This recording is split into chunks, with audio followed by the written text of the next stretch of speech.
कौटुंबिक माणूस आहे आणि प्रत्येकाचा विचार करणारा माणूस आहे आणि प्रत्येकाला आपल्या घरातला माणूस असल्यासारखा वाटणारा माणूस आहे. त्यामुळे निश्चितच साहजिकच जनता त्यांना परत त्या खुर्चीवर बसवल्याशिवाय राहणार. आणि मला वाटतं ज्या पद्धतीनं उद्धवजी ठाकरे साहेबांना त्या ठिकाणी वर्षा बंगला सोडून मातोश्रीकडे यावं लागलं आणि साहेब त्या खुर्चीला चिटकून न बसता ते ताबडतोब राजीनामा देऊन तिथून बाजूला झाले.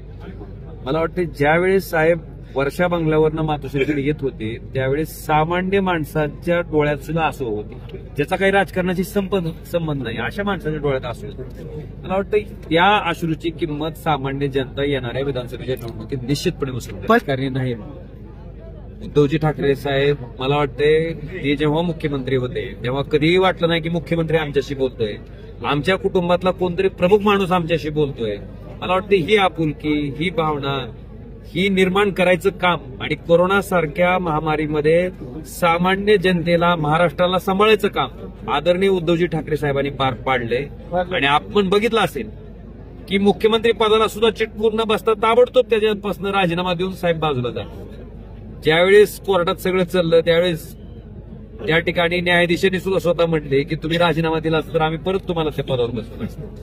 मला वाटतं अशा पद्धतीचं साहेब राजकारणी नाही आहेत. सरळ कौटुंबिक माणूस आहे आणि प्रत्येकाचा विचार करणारा माणूस आहे आणि प्रत्येकाला आपल्या घरातला माणूस असल्यासारखा वाटणारा माणूस आहे. त्यामुळे निश्चितच साहजिकच जनता त्यांना परत त्या खुर्चीवर बसवल्याशिवाय